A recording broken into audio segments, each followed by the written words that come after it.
نبی پاک صلی الله علیه وسلم فرمای چې قیامت هغه پورې نشي قائمې ده سو پورې زما د خاندان نه یو سړی چې دنو هغه پیدا نشي او بیا چې دنو دنیا کې هغه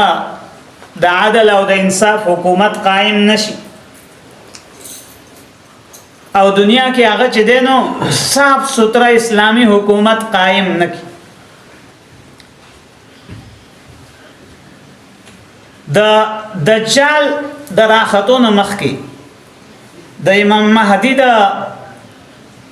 ظهور نمخ کې د عیسی علی السلام د کوزیدو نمخ کې په دغه وخت کې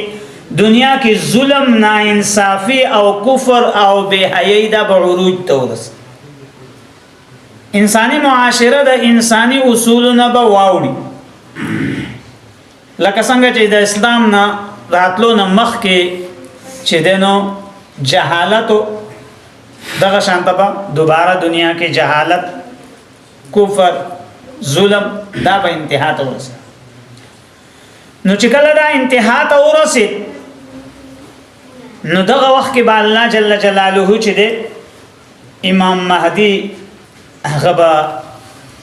پیدا کوي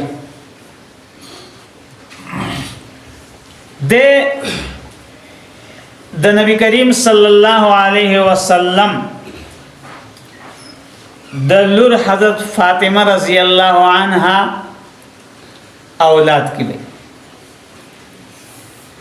دا خبره متعین نه ده چې د حضرت حسن رضی الله عنه د اولاد نه دی او که د حسین رضی الله عنه د اولاد نه یقیني نه ده خدا یقیني ده چې د حضرت فاطمه رضی الله عنها د اولاد نه بدی څه مطلب شو سیدانو وي نبی علیہ السلام فرمایي چې زما اولاد کې برازي داغه نوم زما نوم پوشان دي نوم داغه زما د نوم پوشان او داغه د پلار نوم زما د پلار د نوم پوشان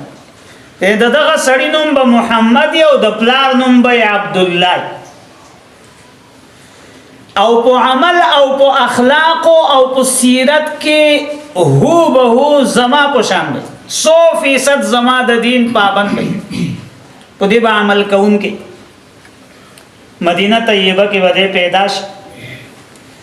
نوم د محمد شو د نبی علی السلام په نوم باندې لقب د مهدی دی لقب د مهدی د خلکو ته نه مهدی جوړ کړ دے د 97 خبر د یو خطیب می بیل و چو هغه اوس خطاب له شروع شو امام مهندی دا چل بکای امام مهندی هغه چل بکای مهندی هغه چل بکای نو چې هغه پروګرام ختم شو هغه ته الله دې په نیکی واړو مهندی خو نکریزي ته وای مهندی نکریزي ته وای دا مهدی دی مهدی په معنا دا صحیح لار خودون کې خلقو ته سم لار خودون کې د هدایت لار خودون کې نو د گمراهی او د کفر عروج وای د ظلم عروج وای نو د براوزی دنیا ته وای صحیح لار خي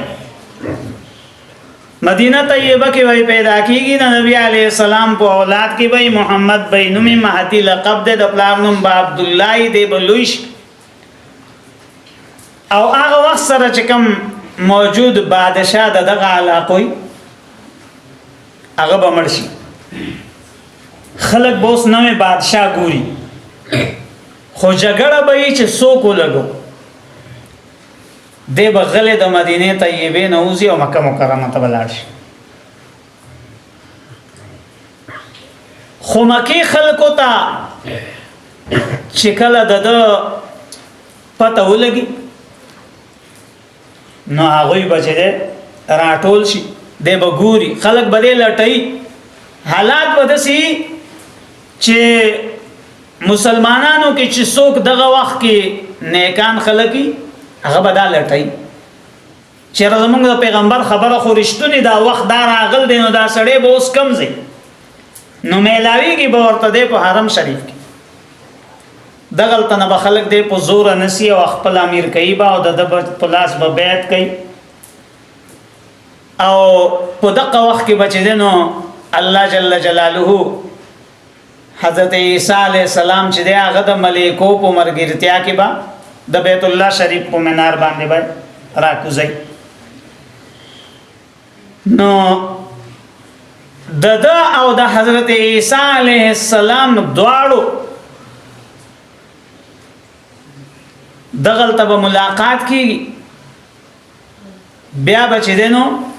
عیسی علیہ السلام د جمعې ته مخ کې کوي. بیا به مسلمانان د دوی دواړو په مرګرتیا کې به راوځي او عیسی علیہ السلام به د دجال سره جنگ کوي. دجال لخر سره به جنگ کوي او د دجال د وجلو نرستو عیسی علیہ السلام او دیو بیا ټول کافران کاغه يهودياني کاغه عیسایانی او کاغه نوري چې څوک په هغه وخت دوی سره وجنګ جهاد وکړي ختمي با. قران کریم دا وی و ام من اهل الكتاب الا ليؤمنن به قبل موته چې هیڅوک به دغه وخت کې اهل کتاب يهودي عیسایانو نه په پاتې نشي سوای د دین چې ایمان به هغه راو. دا مخلوق ټول به هغه ایمان راو. کلمه به دا اسلام وی عمل به په اسلام کوي. کتاب به دا قرآنی. عیسی علیہ السلام بارک دا غوی عقیده کې به دا تبدیلی راشي چې اوس ورته خدای زوی وي نو الله به دا یقین پوښ شي چې دا د الله حق نبی دی. اوس وایي چې هغه فانسی شه دی الله به یقین راشي چې دا خبره دروغ واغ الله او چت کړي او دا سره حق به میدان تراشي. خلق به ټول مسلمانان شي دنیا کې د کفر نوم او نشان بني. امام مهدی با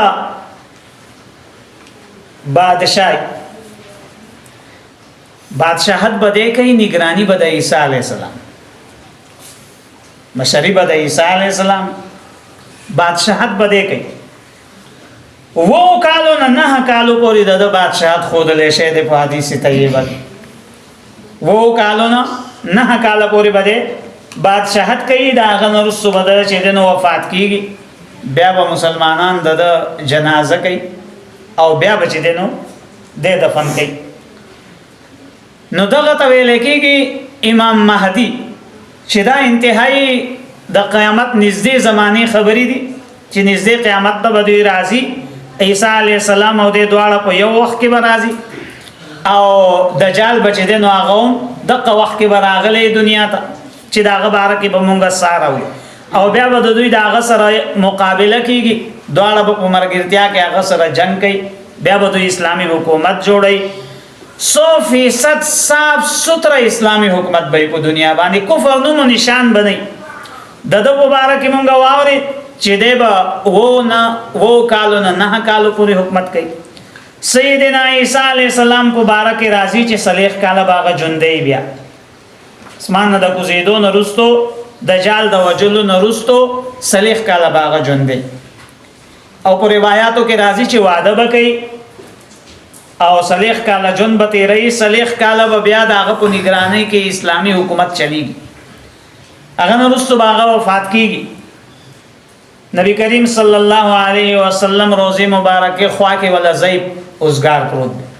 دغلته به بیا مسلمانان دغه جنازه کوي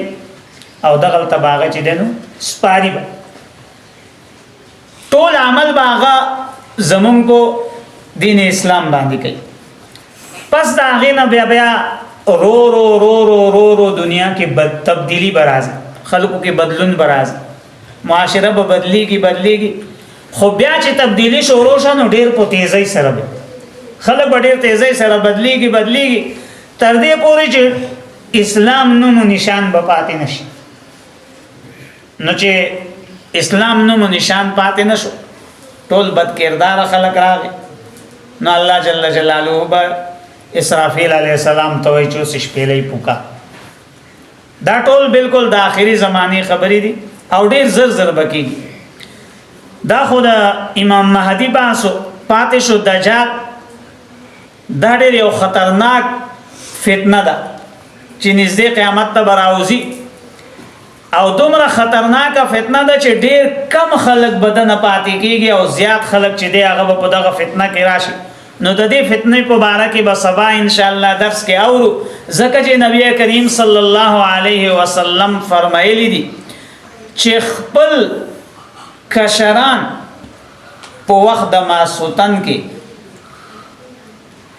بل ورځ مولوی صاحب پرون مولوی صاحب بلوي کنه چې په خوا به خلکو ماستان د فالتو قصې به یو بل تداوتی بوتي بوي دا براکې ناسو دا قصې به کولې ولی نه خبره نور خو څه پته نه خدا کانیانی باورېدلې دا به بیانوي. نبی علیہ السلام فرمایي چې ماسوتن کې خپل د دین خبرې خپل بچو ته کوي او د دجال د فتنې نه خپل واړه خبروي چې کچری تاسو د وړو په ژوندون کې راشي نه دوی به خبرې نه د دوی ایمان به پاتې شي، دوی به ایمان نه بیلی ګوري کنه. دومره خطرناکه فتنه د سبب مونږ اورو چې دنیا به د ایمان نه هغه چې د نو فارغه کم کوز خلق به پاتې کیږي، نور مخلوق به چې دی هغه د ایمان نه فارغه کی. دا یو انتهایی خطرناکه فتنه ده. وی هر یو پیغمبر چې دنیا ته را لېږل الله جل جلاله هغه دغه فتنې نه خپل امت ته چې دینو یاره ورکړي چې خبردار ګوره دا فتنه قیامت ته نږدې را روانه ده، کچری ستاسو په ژوندانه رااله نو ځان به تې ساتي.